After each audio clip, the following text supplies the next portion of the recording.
नमस्कार दोस्तों। अंडमान में एक ऐसा द्वीप है जहाँ कभी अंग्रेजों की शानदार राजधानी हुआ करती थी। यहाँ क्लब थे, डांस हॉल थे और यूरोप की तरह शानदार दुनिया थी और यूरोप जैसा शानदार शहर बनाया गया था।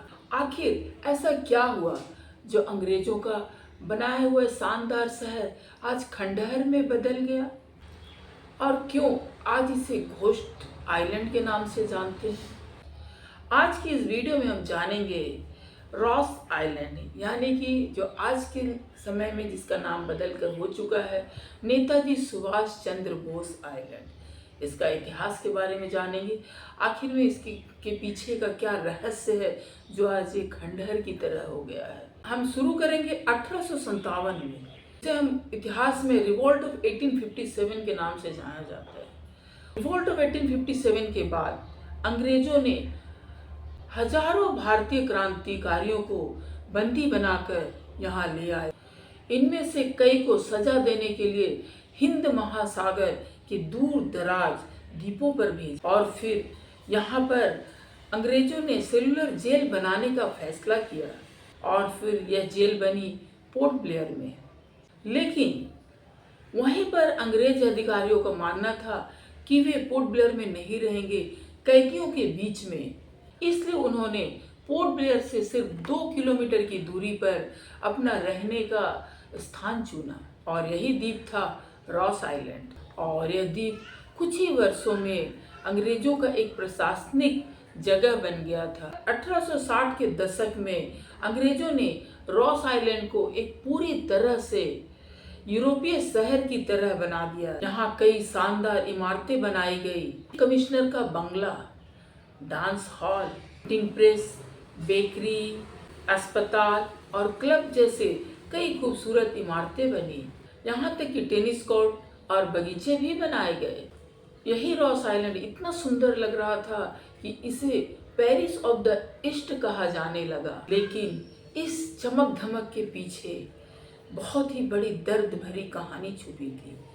वह यह थी कि इसे बनाने वाले कोई और नहीं बल्कि हमारे भारतीय क्रांतिकारी, जिन्हें इन्होंने कैदी बनाकर लेकर आए थे, उन्होंने ही इन सब इमारतों का निर्माण किया था। दिन रात कठोर मेहनत करके, यातनाएं सह करके, खाना पीना न खा करके वे इन इमारतों को बनाया। रॉस आइलैंड की चमक अगर दरअसल थी तो भारतीय कैदियों की मेहनत से थी, उनके खून पसीने दर्द से बनी थी। के बाद दिसंबर 1941 में एक बहुत बड़ा भूकंप आया। इस भूकंप में रॉस आइलैंड के कई इमारतों को बहुत ही ज्यादा नुकसान पहुंचा। चर्च की दीवारें टूट गई, इमारतें खंडहर में बदल गई और फिर इस घटना के बाद अंग्रेजों ने रॉस आइलैंड को छोड़ना सही समझा और फिर धीरे धीरे प्रशासन पोर्ट ब्लेयर में ट्रांसफर होकर चला आया और इस तरह रॉस आइलैंड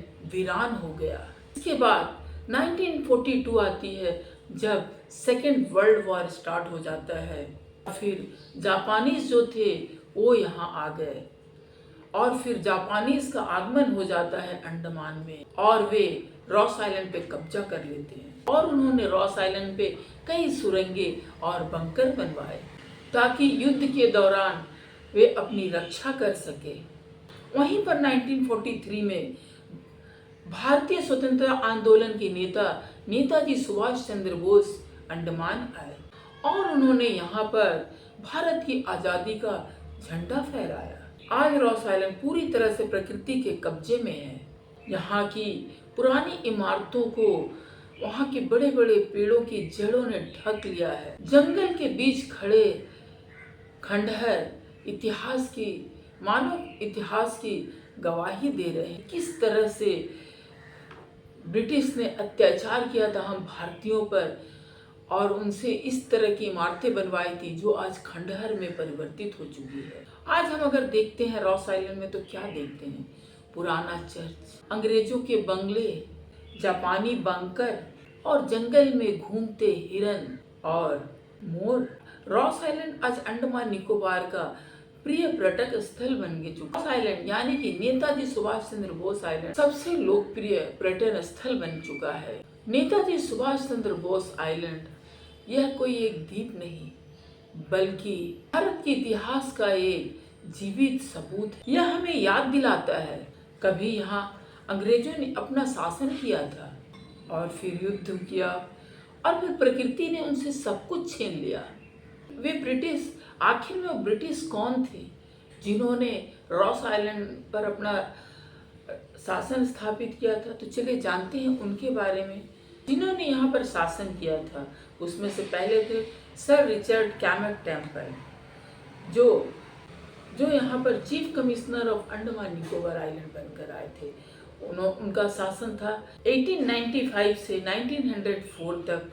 उन्होंने यहाँ पर अपना शासन किया। रिचर्ड कैमक टेम्पल यह ब्रिटिश शासन के प्रशासकों में से एक प्रसिद्ध प्रशासक थे। उनके समय में रॉस आइलैंड को एक तरह से ब्रिटिश प्रशासनिक कार्यालय की राजधानी बनाई गई। उन्होंने ही रॉस आइलैंड पर कई इमारतें बनाई जैसे चर्च, बंगला, अस्पताल, बेकरी, और उनके ही समय में रॉस आइलैंड को पेरिस ऑफ द ईस्ट कहा जाने लगा। 1862 से 1864 के बीच में यहाँ के सुप्रिंटेंडेंट ऑफ पोर्ट ब्लेयर बनकर आए रॉबर्ट क्रिस्टोफर टाइटलर, जो रॉस आइलैंड के शुरुआती विकास में उसका बहुत ही बड़ा योगदान था। उन्होंने प्रशासनिक व्यवस्था मजबूत की और सरकारी भवन बनवाए। उनकी पत्नी हैरियट टाइटलर इतिहास में प्रसिद्ध है, जिसने अंडमान की शुरुआती जीवन की तस्वीरें और विवरण दर्ज। और एक है मॉरिस विडाल पोर्टमैन, जिसके बारे में मैंने नॉर्थ सेंटिनल आइलैंड के बारे में वीडियो बनाया था, उसमें मैंने इनका जिक्र किया था। तो ये जो थे यहाँ पर ट्राइब के बारे में रिसर्च करना चाहते थे। ये अंडमान के जनजातियों के अध्ययन के लिए प्रसिद्ध थे। ये भी एक ब्रिटिश ऑफिसर और एडमिनिस्ट्रेटर थे। उनका काम था ब्रिटिश अधिकारियों को यहाँ के जनजातियों के बारे में समझाना कि वे कैसे रहते हैं, क्या करते हैं, उन्हें किस तरह रखना चाहिए, उनके ऊपर कैसे शासन करना चाहिए। तो ये इनका काम।